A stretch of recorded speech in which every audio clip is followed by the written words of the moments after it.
கழகத்தினுடைய பொதுச் செயலாளர் எடப்பாடியார் அவர்களை தமிழக வெற்றி கழகத்தினுடைய தலைவர் இன்றைய மாண்புமிகு முதலமைச்சர்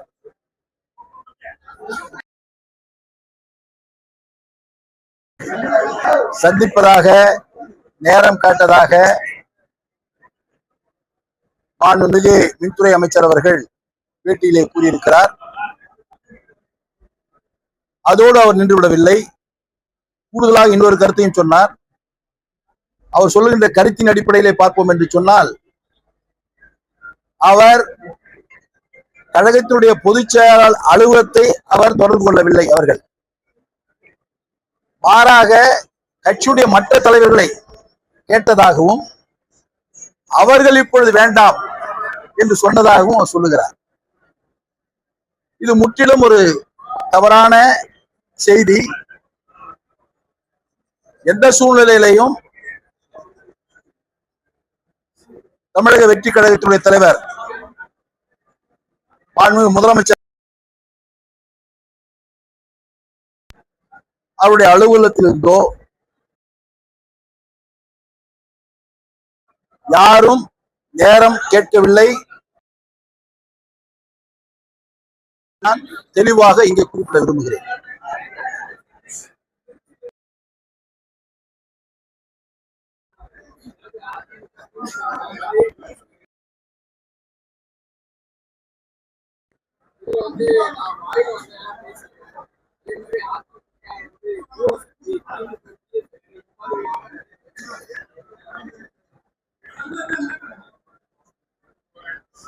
தமிழ்நாடுடைய மாண்புமிகு முதலமைச்சர் அவர்கள் இந்த ரீலை விட்டுக்கிட்டு இன்ஸ்டாகிராம வச்சுக்கிட்டே ஒரு வருஷமா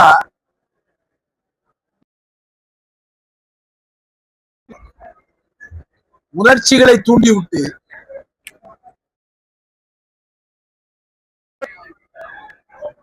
இளம் யுவதிகளை தன் தான் அவர் பல முறை சொல்லுகின்ற போது, ஒவ்வொரு முறையும் சொல்லுகின்ற போது என்ன கூறியிருந்தார் என்றால், எனக்காக அங்கே தம்பி இருக்கிறார், எனக்காக சகோதரி இருக்கிறார் என்றெல்லாம் சொல்லிக் கொண்டிருந்தார். இப்படி இன்ஸ்டாகிராமிலேயும் ரீலிலேயும் அவர்கள் உணர்ச்சிகளை தூண்டி ஏதோ ஒரு மாய தோற்றத்தை மனதிலே உருவாக்கி அவர்களோடு மட்டும் நின்று விடாமல் தன் பெற்றோர்களையும் விஜய்க்குத்தான் வாக்களிக்க வேண்டும் என்று அவர்கள் வற்புறுத்தியதன் காரணமாக அவர் வெற்றி பெற்றிருக்கிறார். இந்த வெற்றி என்பது திரு விஜய் அவர்கள் செய்த சமூக தொண்டிற்கோ கிடைக்கவில்லை.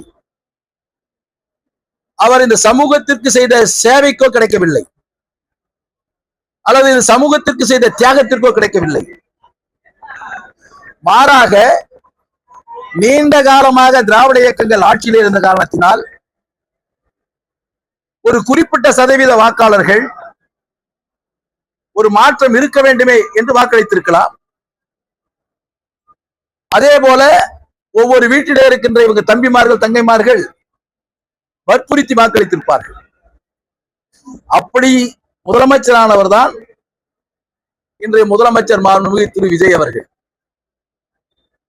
இவர் தன்னுடைய நிலையை நன்றாக புரிந்து கொள்ள வேண்டும். ஏனென்று சொன்னால், இவர் உழைத்து இந்த பதவிக்கு வந்துவிடவில்லை. நடிப்பு தொழிலில் ஒரு மாயையை உருவாக்கினார். அந்த மாய தோற்றத்தை இன்ஸ்டாகிராமிலேயும் ரீலிலேயும் காட்டினார். இந்த இளைஞர்கள் இப்படிதான் நம்முடைய முதலமைச்சர் இருப்பார் என்ற நம்பிக்கையில் அவர் வாக்களித்திருக்கிறார்கள். அவர் மீது குற்றம் இல்லை. அந்த நம்பிக்கையோடு அவர் செயல்பட வேண்டும்.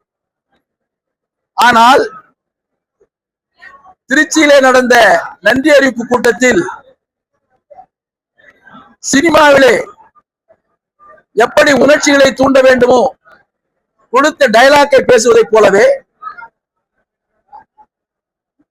நன்றி அறிவிப்பு கூட்டத்திலையும் டயலாக்கை 18 நிமிடம் பேசிவிட்டு முடித்து விட்டார்.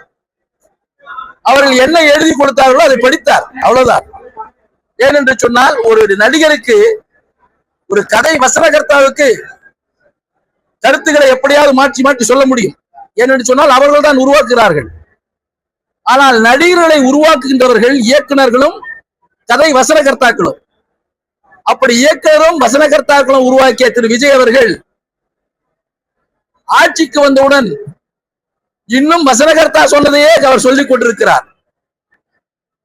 மக்கள் எதற்காக நமக்கு வாக்களித்தார்கள், நாம் என்ன வாக்குறுதி கொடுத்தோம், அந்த வாக்குறுதியின் அடிப்படையில் நாம் ஆட்சிக்கு வந்த பின்பு என்னென்ன திட்டங்களை நாம் கொண்டு வர இருக்கிறோம், எங்கு சொல்லியிருக்க வேண்டும்?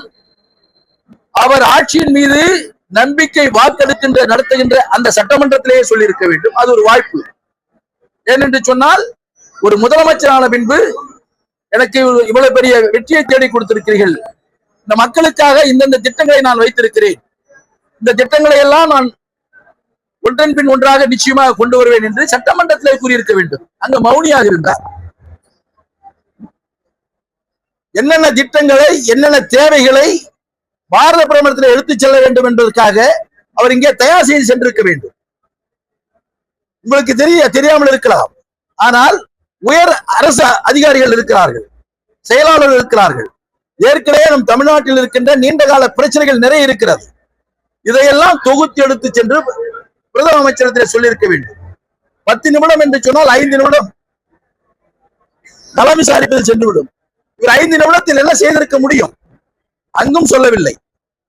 ஆனால் நன்றி அறிவிப்பு கூட்டம் வருகிறது.